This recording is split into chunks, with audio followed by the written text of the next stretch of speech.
Buenos días, estudiantes, continuamos con la clase de geometría. El tema a desarrollar es ángulos, ¿sí? La clase anterior estuvimos trabajando lo que era operaciones con segmentos, suma y resta con segmentos. Hoy vamos a comenzar a hablar sobre ángulos, ¿sí?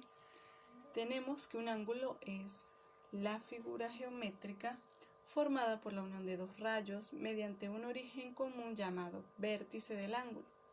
¿Sí? Tenemos acá un origen común llamado vértice, de donde parten dos rayos o dos rectas, ¿sí? ¿Cómo voy a nombrar a un ángulo?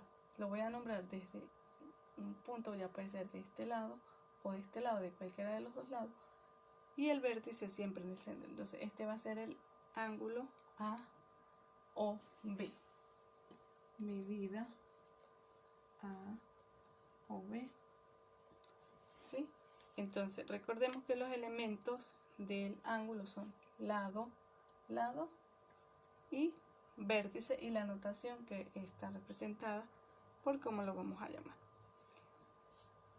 Los tipos de ángulos, les estoy enviando un video para que se complementen sobre los tipos de ángulos. Son varios los tipos de ángulos que existen para que los conozcan. ¿Cuándo dos ángulos son congruentes? Dos ángulos son congruentes si tienen la misma medida.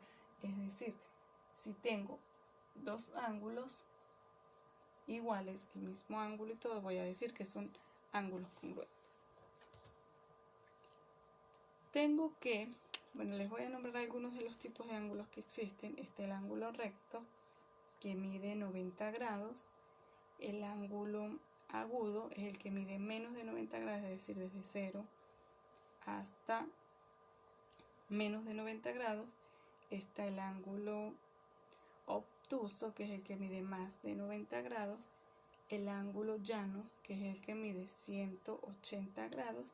Y el ángulo de vuelta completa, que es el que mide 360 grados.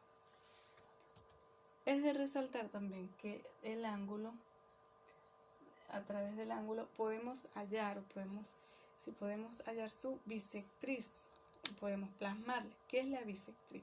La bisectriz de un ángulo es la semirrecta con origen en el vértice del ángulo y que lo divide en dos ángulos de igual medida. Es decir, por ejemplo, acá tengo este mismo ángulo, voy a trazar una bisectriz. Me dice que la bisectriz es una recta que parte desde su vértice. Acá lo voy a plantear. Y me divide a mi ángulo en dos ángulos iguales. Es decir, que acá tengo dos ángulos congruentes. Acá voy a dar un punto C y obtengo unos nuevos ángulos que son el ángulo A o C y el ángulo C o B.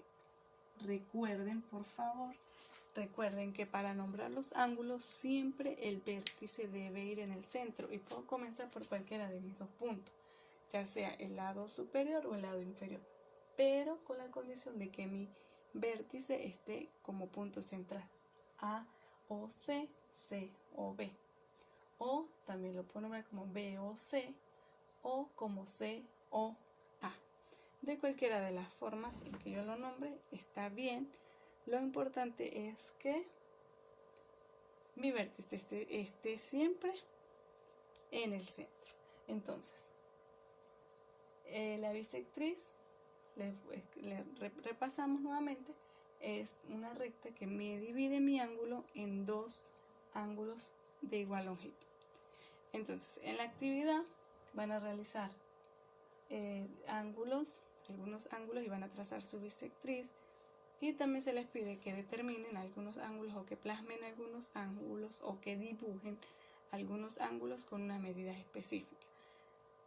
Para nombrarlos o para dibujarlos con una medida específica deben usar el transportador.